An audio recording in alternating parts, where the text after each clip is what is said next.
Hello friends, previous video में हमने पढ़ा था कि हम फोटोसिंथेसिस प्रोसेस को एक इक्वेशन में कैसे नोट डाउन कर सकते हैं। और हमारे पास एक क्वेश्चन अराइज हुआ था कि जो लीव्स रेड, वॉयलेट या ब्राउन कलर की होती है, क्या उन लीव्स में भी फोटोसिंथेसिस प्रोसेस होता है।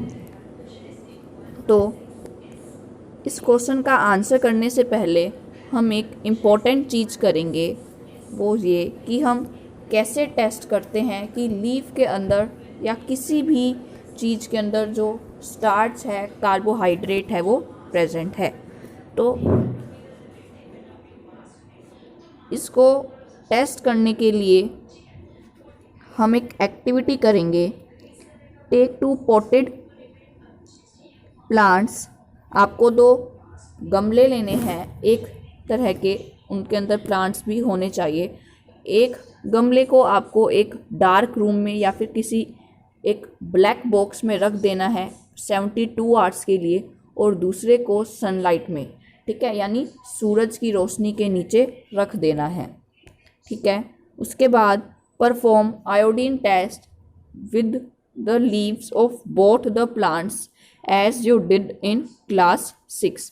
उसके बाद आपको आयोडीन टेस्ट परफॉर्म करना है दोनों के दोनों प्लांट्स की लीव्स के साथ, जैसा कि आपने क्लास 6 में किया था।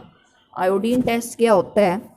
हमारे पास जो भी मैटर है जिसका भी हमें आयोडीन टेस्ट करना है, उसके ऊपर हम एक ब्राउन कलर का सॉल्यूशन डालते हैं जिसे हम आयोडीन सॉल्यूशन कहते हैं।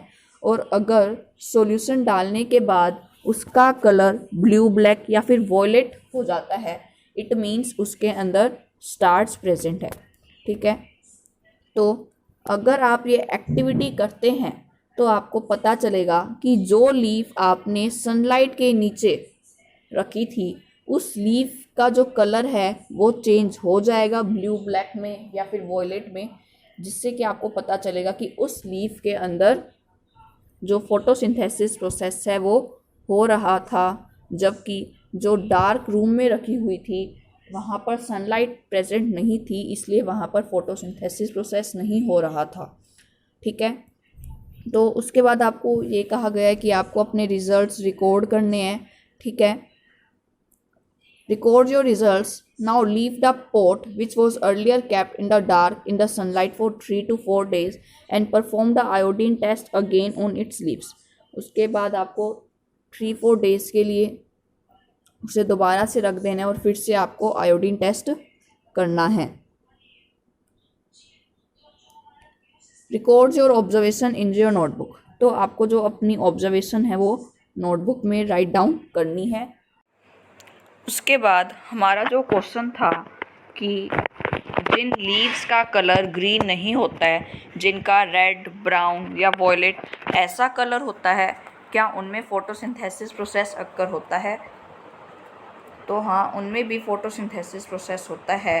The leaves other than green also have chlorophyll, यानी जो लीव्स ग्रीन कलर की नहीं होती है उनमें भी क्लोरोफिल प्रेजेंट होता है। और क्लोरोफिल प्रेजेंट होता है यानी उन लीव्स के अंदर फोटोसिंथेसिस प्रोसेस भी होता है। Photosynthesis takes place in these leaves also, okay. लेकिन जो क्या होता है, जो ये लीव्स होती है इनका कलर तो ग्रीन ही होता है, लेकिन इनके ऊपर रेड, ब्राउन या फिर दूसरे किसी भी कलर की कवरिंग हो जाती है, ठीक है, उनके ऊपर उनका मास्क आ जाता है।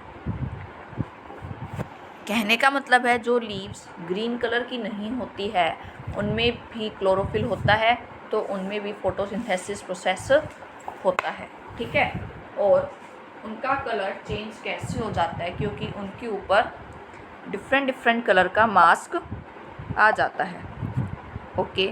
उसके बाद आप यहाँ पर देख सकते हैं, यहाँ पर आपको लीव्स दिखाई गई है जिनका कलर अलग अलग है, ये देख सकते हैं आप सब। उसके बाद you often see slimy green patches in ponds or stagnant water bodies. आपने स्लिमी मतलब जो कीचड़ वाला इलाका होता है ना उसे बोलते हैं हम स्लिमी. ग्रीन पैचेस इन पॉन्ड्स और stagnant water bodies.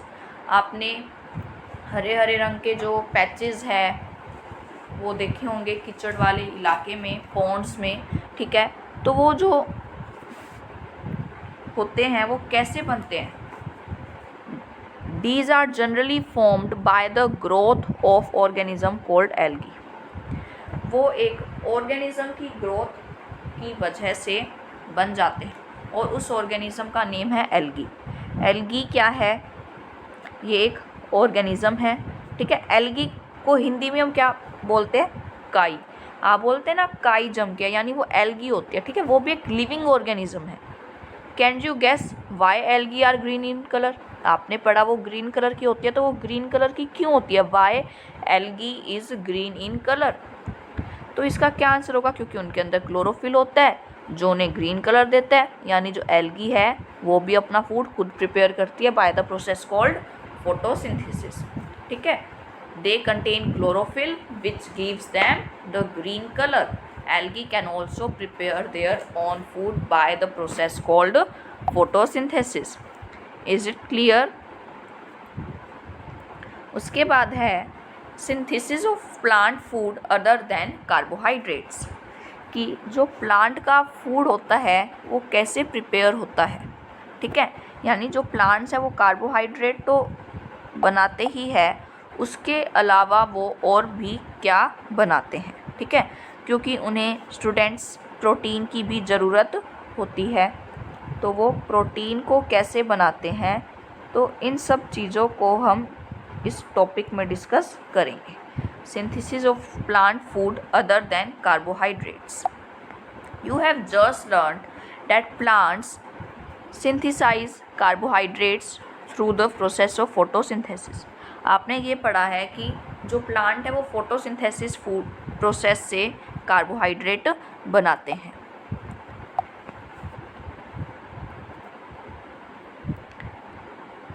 The carbohydrates are made of carbon, hydrogen and oxygen.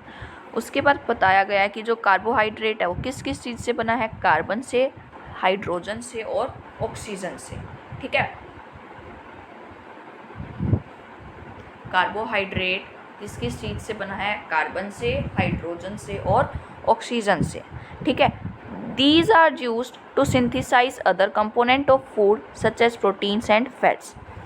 और इनका यूज़ किया जाता है दूसरे कंपोनेंट्स को बनाने के लिए, जैसे कि प्रोटीन को बनाने के लिए और फैट्स को बनाने के लिए. ठीक है, जो फैट्स है स्टूडेंट वो भी एक एनर्जी गिविंग कंपोनेंट होता है. ठीक है, वो कार्बोहाइड्रेट के साथ प्लांट को मिल जाता है.